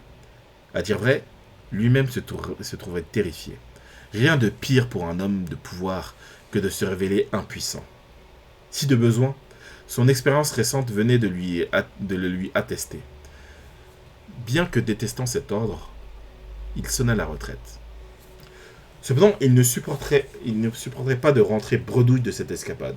D'ailleurs, les hommes qui n'avaient pas eu l'occasion de fuir le champ de bataille témoignaient à leur déception à demi-mot. Ils se vantaient d'être capables de donner un tournant autre à la récente mascarade. Le roi offrit alors de leur trouver de quoi se mettre sous la dent. Il ne voulait pas avoir à faire pareil chemin chaque fois que lui viendrait la lubie de désirer Damas. Ainsi songea-t-il à la petite commune à mi-chemin. À leur passage, les habitants s'étaient réfugiés dans le fort. Celui-ci n'avait rien de fastueux, mais il ferait leur affaire. Les défenses de Banias, elles, étaient des plus déplorables et tout le monde le savait. S'y attaquer à près de 10 000 hommes relevait purement de la lâcheté. Mais la morale n'était le fardeau que des hommes exempts de tourments. Beaucoup se sentaient comme échauffés par leur épouse sans pouvoir en tirer plus. Banias serait leur gueuse, le lieu de décharge de leur frustration. Et l'on pouvait compter sur eux pour décharger sans compter. Super, super. Alors, je vais servir un petit verre là. Un petit godet là. Parce que là, on lit des choses. Bon, c'est moi qui les ai écrites, mais quand même, quoi. La modeste cité avait été fondée au pied du mont Hermon, sur le site de l'antique Césarée de Philippe. Le Jourdain prenait source non loin de là. L'armée était dans un tel état d'excitation que nul ne releva lorsqu'un quidam déclara « Eh bien, nous le diluerons de sang !» Même l'image de l'eau qui avait baptisé le Christ des mains du Baptiste, souillée de sang, ne les résonnait aucunement. La mélodie des galops des hommes, comme des chevaux, remplirait donc sa fonction de marche funèbre. Hugues, le pennetier, Hugues de Pince, tremblait à l'approche de cette tâche funeste. Qu'en pensez-vous s'enquit-il auprès de Hugues. Le comte et Godefroy qui depuis peu étaient aussi présents à ses côtés que ses deux bras, pardon. L'autre Hugues s'abstint de toute réplique. Il était ainsi depuis son arrivée à la milice. Pourtant, il n'avait guère fait vœu de silence. Son maître se demandait si cela n'avait pas de lien avec ce qui avait motivé son abdiction. Néanmoins, il pressentait qu'il n'en saurait jamais rien. « Je te l'ai déjà dit, frère, les combats ne me concernent nullement. Du moins que notre monacale vie. » Tu veux parler de sa béatitude ? À l'évidence. Tu sais que le patriarche s'est déjà opposé à notre participation à l'assaut de Damas. Certes, frère Godefroy, et je commence à me demander s'il n'avait pas raison. Attaquer un foyer d'impies se justifie, mais un village d'innocents, de faibles, c'est l'Orient, point l'Occident. Les impies sont partout. Ils ont infesté la terre et c'est bien pour cela que nous sommes ici. Ils ne sont pas tous vermines. C'est du moins ce que tu dis. Mais nous savons, toi comme moi, qu'aborder ce sujet nous mènerait sur des sentes aussi longues qu'infructueuses pour le problème qui nous concerne. Que préconises-tu ? Je suis convaincu du bien fondé de notre présence. Qui d'autre que des chevaliers moines peuvent bien garantir que de pareilles batailles demeurent saintes ? Ce qu'il nous faut, ce n'est pas réduire notre champ d'action pour nous préserver de l'influence des égarés, mais bien l'élargir afin d'apporter notre influence sur leurs égarements. Nous affranchir du joug patriarcal. Alors patriarcal, voilà, c'est pas par rapport au patriarche, c'est pas par rapport au patriarcat, c'est par rapport au patriarche. Donc quand ils disent sa béatitude, etc., voilà, le patriarche Gormon de Jérusalem. Parce qu'ils sont sous ses ordres actuellement. Nous affranchir du joug patriarcal, est-ce bien là ce que tu préconises ? Précisément. Et comme tu le sais certainement, je porte par là la parole de quelques-uns de nos frères. Je le sais, certes. Mais je sais lesquels de nos frères, de même que je sais lesquels de nos frères. La suggestion est ce qui importe. Elle mérite sincère considération. Je suis d'accord. C'est pourquoi le moment n'est guère approprié. Comme pour appuyer ces dires, les bruits de l'assaut leur parvenaient déjà. Le fracas du bois, le cliquetis significatif du fer, les éclats de voix indicatifs de l'être qui a souffert. Comme pour morigéner leurs actes, la pluie entra dans la partie. Les pas des chevaux s'embourbaient de même que ceux des hommes. Le clapotis décisif du mélange de sang, d'eau et de boue les conduirait droit sur la voie de l'enfer. Hugues chevauchait aux côtés de Hugues, et inversement. Flottaient dans l'air comme des réminiscences de la croisade, en plus des effluves de morts et de bêtes mouillées. À l'époque, Hugues de Pins imaginait ne jamais connaître ni plus grande ni plus vile guerre. Il eut tort sur le second point. Autour de lui n'était que bris d'eau, bruit d'eau et cris d'hommes. Prudent, il se garda de retirer à ces inconnus l'unique parade qu'ils avaient trouvée pour leur frustration. À la croisade, beaucoup de personnes sous son commandement avaient viré Tafour lorsqu'il s'était permis cette inique bravade. Donc Tafour, c'était les Occidentaux qui passaient du côté des Sarrasins, des Arabes, quoi. Néanmoins, raison lui fut de reconnaître qu'il ne voyait plus de chevalerie là-dedans, rien que de la sauvagerie. Et de ce fait, la quête de l'arbre de la vie urgeait instamment. Le meilleur d'entre... Donc, vous voyez comment c'est organisé, hein. Il y a des trucs où il découvre l'arbre de la connaissance du bien et du mal qui est en train de mourir. Hassani Saba qui dit oui, mais si l'arbre meurt, ça voudra dire que les gens ne pourront plus faire la différence entre le bien et le mal. Et on en voit l'illustration là, avec des gens qui vont pour attaquer Damas, qui se font botter le cul, et qui rentrent un peu bredouille et qui se disent il y a un petit village là, vas-y, venez, on fait un petit raid vite fait. Voilà. Donc, la question du bien et du mal, la question de la morale là, se pose tout à fait. Le meilleur d'entre les siens se pétrifia dans une défiance résolue de vie d'âme. Il n'en croyait guère ses yeux. Des maisons commençaient à brûler, défiant éhontément la pluie. La crainte s'insinua dans l'esprit de Hugues. Crainte pour les autres cette fois. Dans le chaos environnant, il avait perdu de vue ses hommes. Il mit pied à terre et demanda de le suivre à son compte. Il y eut bien une maison où s'étaient réunis 4 gens, dont 3 miliciens. 3 cadavres jonchaient le sol, tandis qu'il s'affairait à l'unique femme de la maisonnée. Donc là, on parle de viol. Ouais, c'est écrit en dessous. Visiblement, il venait de s'en prendre à elle, car elle était toujours lourdement couverte. Tandis que le voile s'étiolait sur l'expression de sa fesse s'étoilait sous la pression de son viol. Voilà, toujours les chiasmes, mais bon, je sais pas si c'est bienvenu. Bon. La milice des pauvres chevaliers du Christ.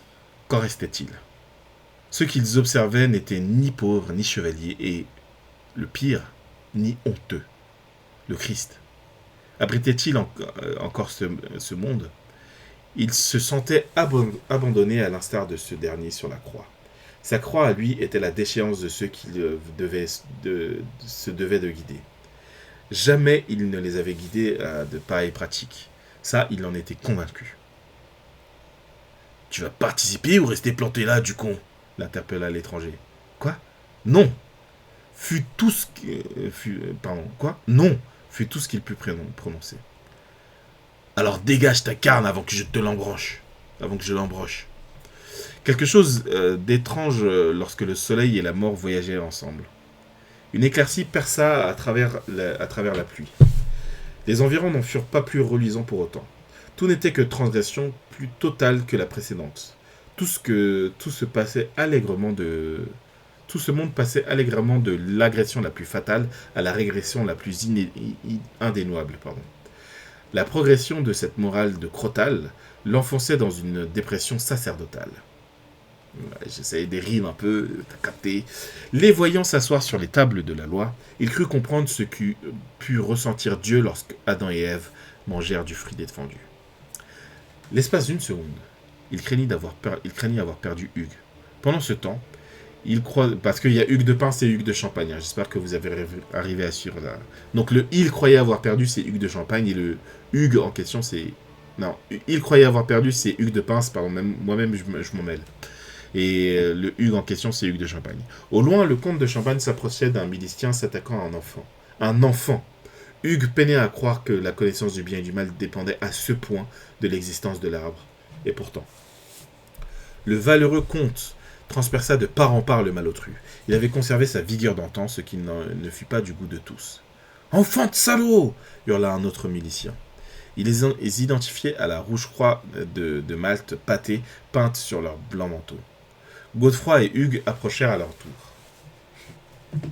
Mais cela fut trop tard. Payen de Montdidier venait de massacrer Hugues sous leurs yeux. Sérieux? Attendez, moi-même je suis surpris là de... Sa croix était son incapacité à rendre les saints dignes de porter cette croix. Tu l'as oxy. Et alors? Que voulait-il que je pille? Que voulais-tu que je bille? Donc c'est un mec qui a un accent, je précise, hein, voilà, les B sont des F, les F sont des B, quoi. Donc j'essaye de bien faire son accent, mais bon, c'est compliqué. Que tu meurs à sa place. Sa vie valait 10 fois plus que ne vaudra jamais la tienne, Maraud. Et donc, que me veux-tu? Navré? L'enfant de putain vient d'oxyre Armand. Et tu voudrais que je le pleure? Non.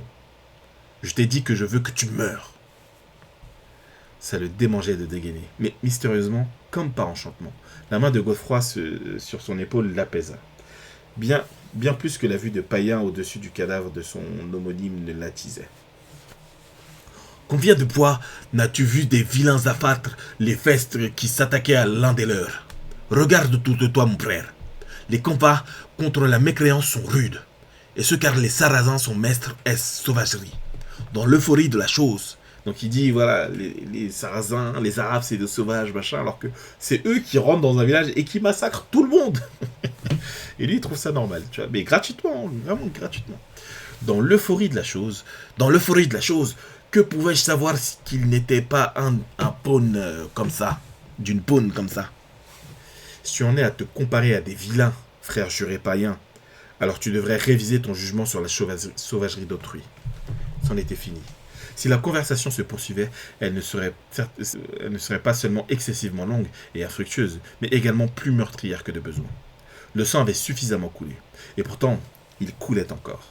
La clameur de ceux montés désenclavés de force, les personnes réfugiées dans le fort, laissait deviner qu'il s'en déversait encore trop.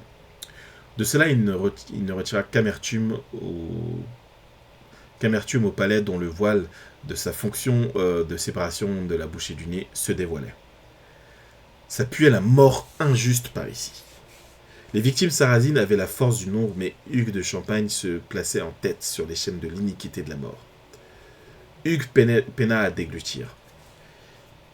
Il vivait là la pire journée de sa vie et ne pouvait rien en ravaler. Qui d'autre que des chevaliers moines peuvent bien garantir que de pareilles batailles demeurent saintes? L'avait interrogé Godefroy à son frère. Lui commençait à se poser sérieusement la question.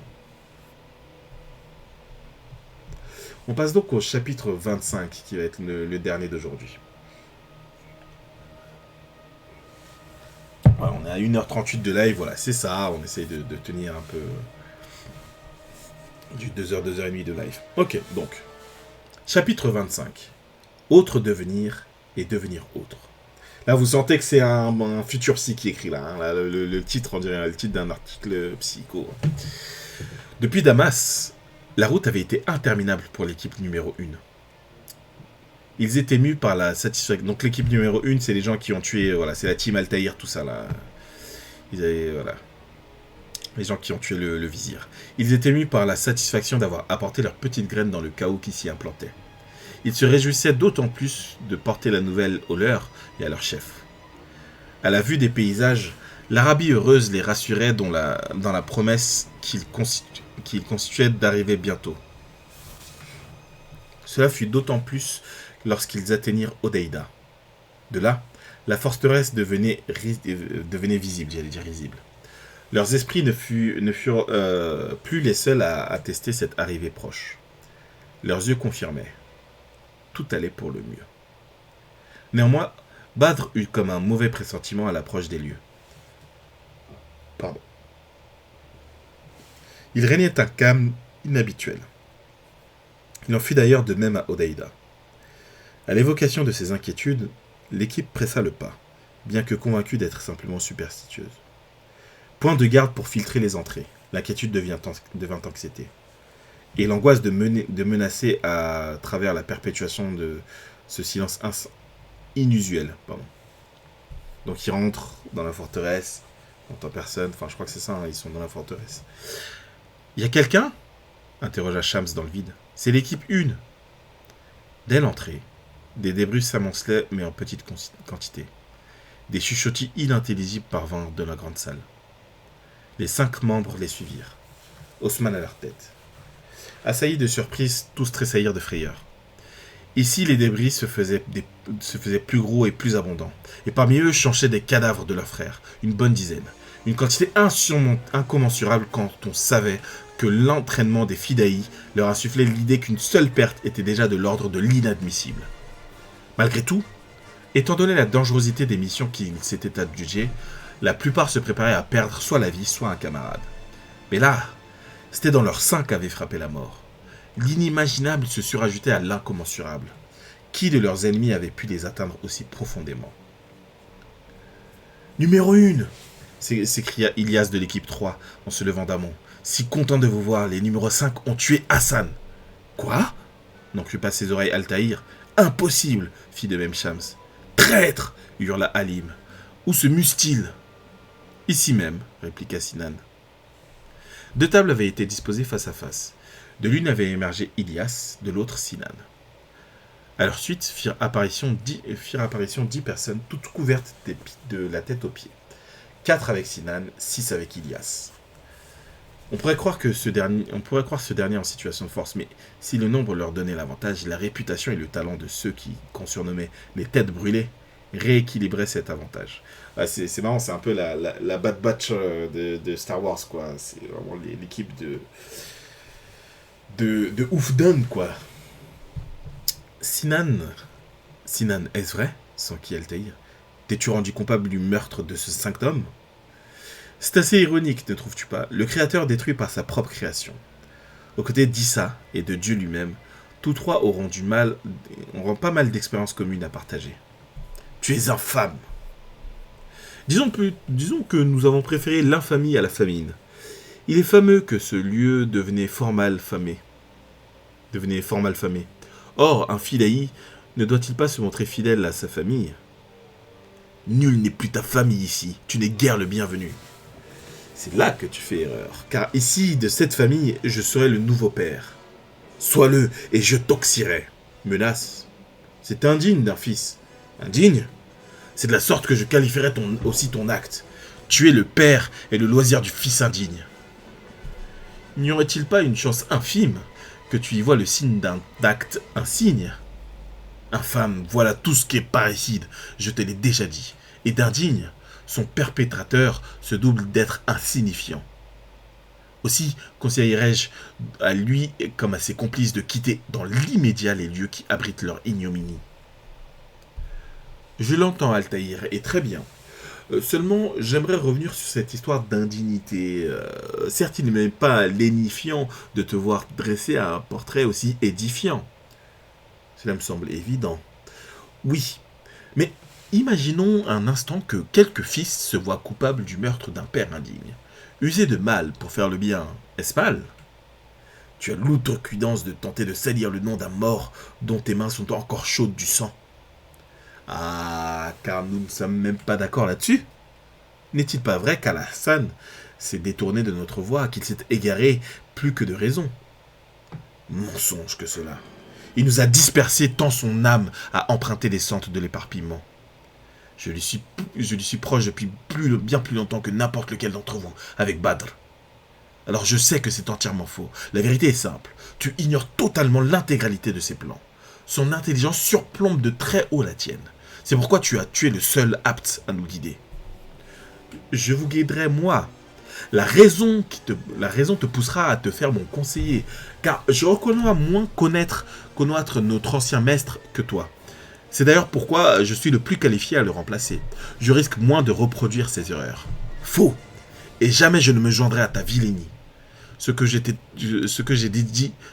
dit vaut toujours. Fais de toi notre guide et tu seras tué. Si ce n'est de ma main, ce sera d'une autre. Car derrière se lèvera la main vengeresse de Dieu. Tu es bien placé pour le savoir, car toi-même tu t'es rendu coupable de ce crime. Honore ton père et ta mère, afin que tes jours se prolongent dans le pays que l'Éternel, ton Dieu, te donne. Sinan. La loi a été prononcée bien avant que le père de ton père ne vienne au monde. Tout ce que je vois, c'est que tu te laves dans le feu de la cupidité. Tu crois qu'il te réchauffe, mais il ne fait que de te brûler. Que dis-tu ? Cela me semble évident. Je te connois comme si j'étais déjà ton propre père. C'est la place qui me revient que tu brigues. C'est ce que tu penses, certes. Alors pense de nouveau. Altaïr tomba littéralement le masque. Parce que je rappelle qu'ils ont une interdiction de...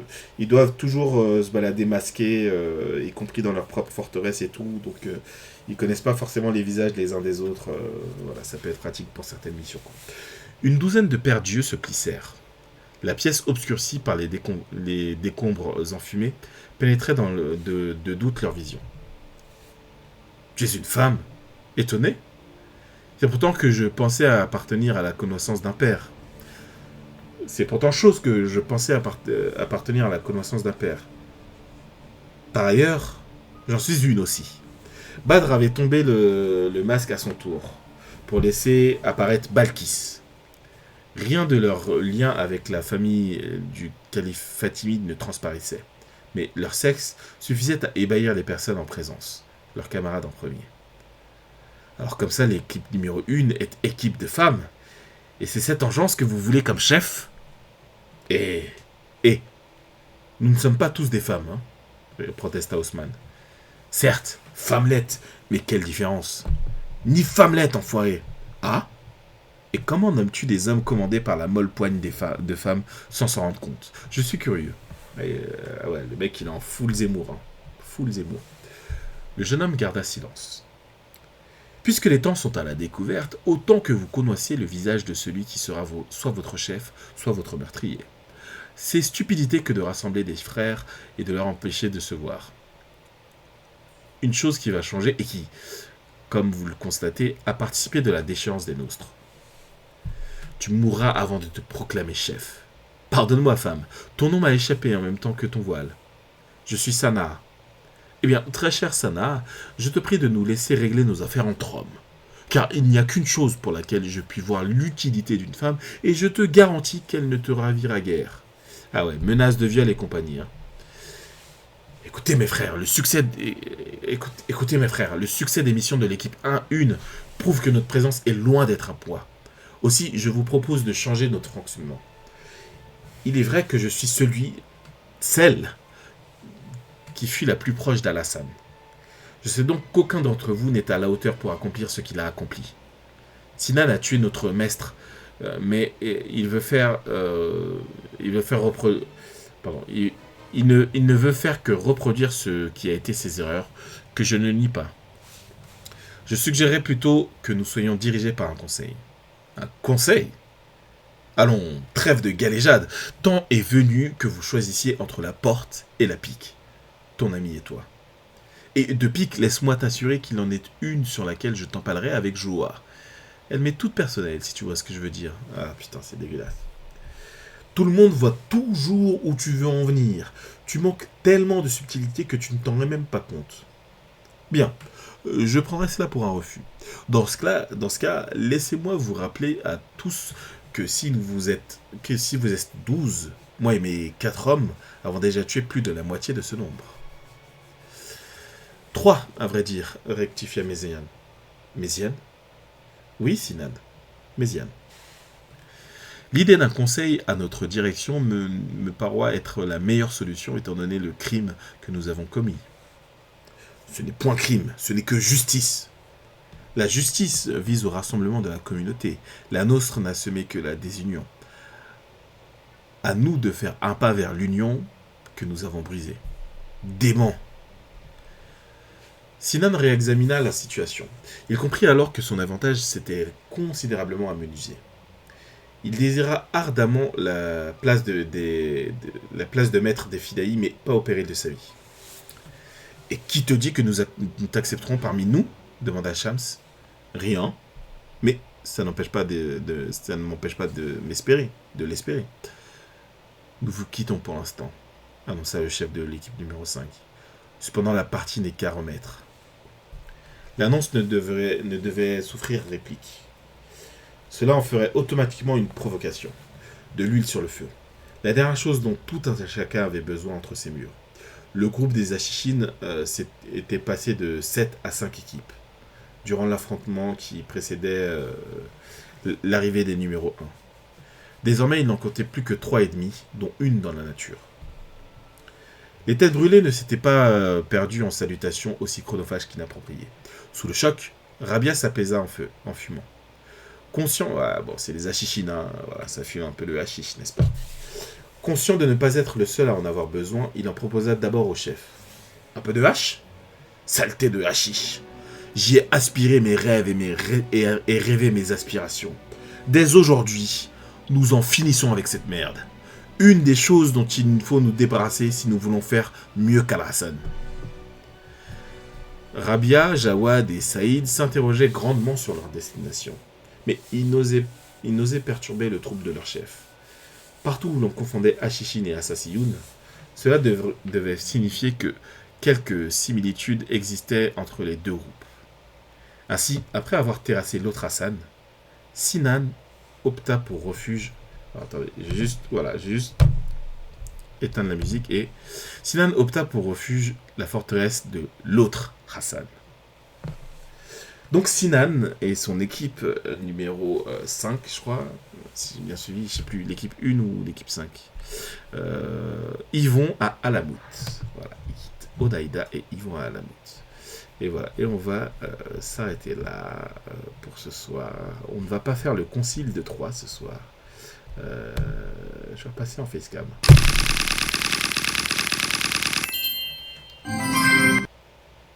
Alright. Voilà. On a avancé dans la lecture et il ne restera plus que... Alors, pour être exact, il nous reste 23 pages. Il nous reste 23 pages à lire.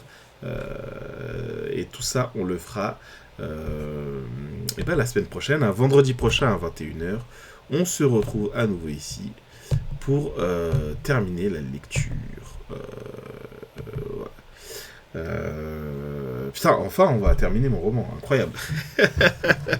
Incroyable. Et là, pendant la lecture, je repensais à d'autres personnages que j'avais prévus pour, j'allais dire la saison 2, pour le tome 2. Donc, les choses me reviennent là. Voilà, en lisant, il y a des choses qui me reviennent que j'avais oubliées. Enfin, bon, il va falloir que je vous envoie en raid, hein, les amis. Alors, qui est-ce qui a la Big Mac, fin de The Expanse, puis un peu de P. De P, c'est quoi le P? Ah, Life of P, ok. Life of P.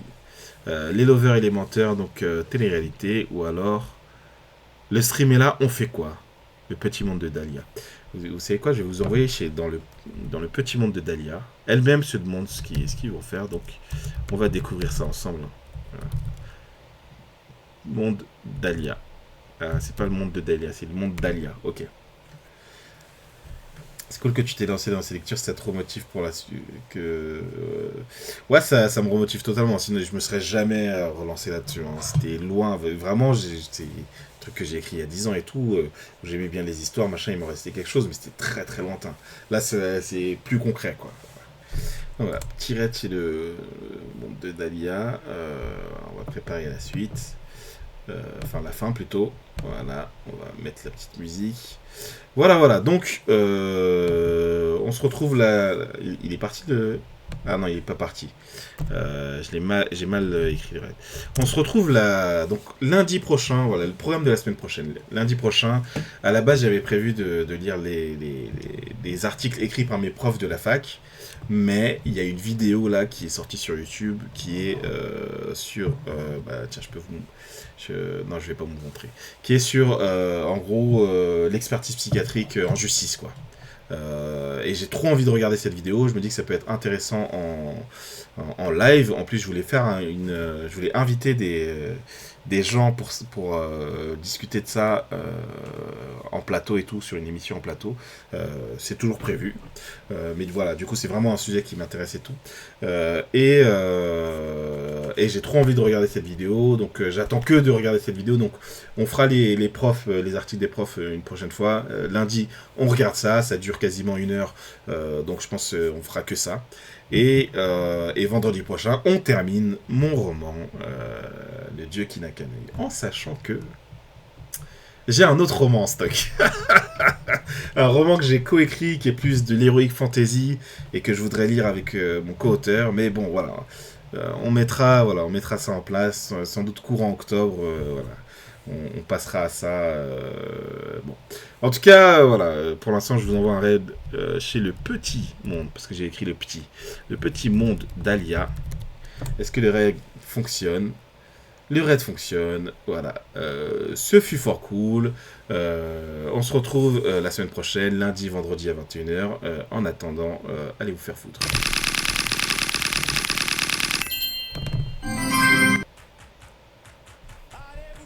Toujours les mêmes discours, toujours les mêmes airs. Hollande, Belgique, France, austère, gauche ou libéraux, avant-centre ou centriste, ça m'est égal. Tous aussi démagos que des artistes. Je ne dis pas ce que je pense, mais je pense ce que je dis. Quand je vois ce que je vois, est-ce que valent nos vies? Pas si surprenant qu'on soit mal poli. Donc vas-y, follow ma folie, ma follow me now.